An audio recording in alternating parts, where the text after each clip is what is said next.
ദളപതി വിജയുടെ ആരാധകരെ ഒന്നടങ്കം ആവേശഭരിതരാക്കിക്കൊണ്ട് വിജയുടെ അവസാനത്തെ സിനിമ ജനനായകന്റെ ട്രെയിലർ ഇന്ന് റിലീസായിരിക്കുകയാണ്. രാഷ്ട്രീയ പ്രവേശനത്തിന് മുമ്പ് പുറത്തിറങ്ങുന്ന ജനനായകനിൽ വലിയ പ്രതീക്ഷയാണ് സിനിമാ ലോകവും ആരാധകരും വെച്ചു പുലർത്തുന്നത്. 2 മിനിറ്റ് 52 സെക്കൻഡുള്ള ട്രെയിലറിൽ വിജയ് എന്ന താരത്തിന്റെ അഴിഞ്ഞാട്ടം പൂണ്ട് വിളയാട്ടം തന്നെയാണ് നമുക്ക് കാണാൻ സാധിക്കുക. നമ്മളെല്ലാം നേരത്തെ അറിയിച്ച പോലെ തന്നെ ഭഗവന്ത് കേസരി എന്ന സിനിമയുടെ റീമേക്കാണ് സിനിമയുടെ പകുതി ഭാഗം. അതിനോടൊപ്പം വിജയുടെ രാഷ്ട്രീയ പ്രവേശനത്തെ ബൂസ്റ്റ് ചെയ്തുകൊണ്ടുള്ള രംഗങ്ങളും കൂടിയാകുമ്പോൾ തിയേറ്ററുകൾ പൂരപ്പറമ്പാക്കി മാറുമെന്ന് ഏകദേശം ഇപ്പോൾ തന്നെ ഉറപ്പായിരിക്കുകയാണ്. ദളപതി വെട്രി കൊണ്ടാൻ എന്നാണ് ചിത്രത്തിൽ വിജയുടെ പേര്. TVK എന്ന ഷോർട്ട് നെയിമുമായിട്ട് അതിന് ബന്ധമുണ്ടേ. പോലീസ് ഉദ്യോഗസ്ഥനായിരുന്ന നായകൻ പിന്നീട് ഒരു വലിയ അഴിമതിയെ ചെറുത്തു തോൽപ്പിക്കുന്നതാണ് സിനിമയിലെ കഥ. പൂജ ഹെഗ്ഡെയാണ് സിനിമയിലെ നായിക. മലയാളികളുടെ പ്രിയ താരമായ മമിത ബൈജു ആണ് വിജയുടെ വളർത്തുമകളായി വേഷമിടുന്നത്.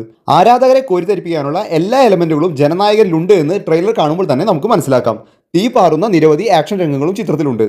റോബോട്ടുകളുമായുള്ള വിജയുടെ ആക്ഷൻ രംഗം ട്രെയിലറിന്റെ അവസാനം കാണിക്കുന്നുണ്ട്. വരാൻ പോകുന്നത് ഒരു നിസ്സാര സിനിമയായിരിക്കില്ല എന്ന് ഈ രംഗങ്ങളെല്ലാം തന്നെ ഉറപ്പു നൽകുന്നു. സിഗ്നേച്ചർ ഡയലോഗായ ഐ ആം വെയിറ്റിംഗിന് പകരം ഐ ആം കമ്മിങ് എന്നാണ് സിനിമയിൽ വിജയ് പറയുന്നത്. തന്റെ രാഷ്ട്രീയ പ്രവേശനത്തിന് മുൻപായി പറയുന്ന ഒരു വാക്കായി നമുക്കത് കാണാൻ സാധിക്കും. ബോക്സ് ഓഫീസിലെ സകല റെക്കോർഡുകളും തൂത്തുവാരാനുള്ള സിനിമയായിട്ടാണ് ജനനായകൻ ഇറങ്ങുന്നത്. തുനുവിന് ശേഷം വിനോദ് സംവിധാനം ചെയ്യുന്ന ചിത്രമാണ് ജനനായകൻ. വൻ താരനിരയാണ് സിനിമയിൽ വിജയ്ക്കൊപ്പം അണിനിരക്കുന്നത്. 450 കോടി ബജറ്റിലാണ് ജനനായകൻ ഒരുങ്ങിയിട്ടുള്ളത്. അനുരുദ്ധാണ് സിനിമയുടെ സംഗീത സംവിധായകൻ. അടുത്ത ആഴ്ച ജനുവരി 9 സിനിമ വേൾഡ് വൈഡ് ബോക്സ് ഓഫീസിൽ ജനനായകൻ അവതരിക്കുന്നത്.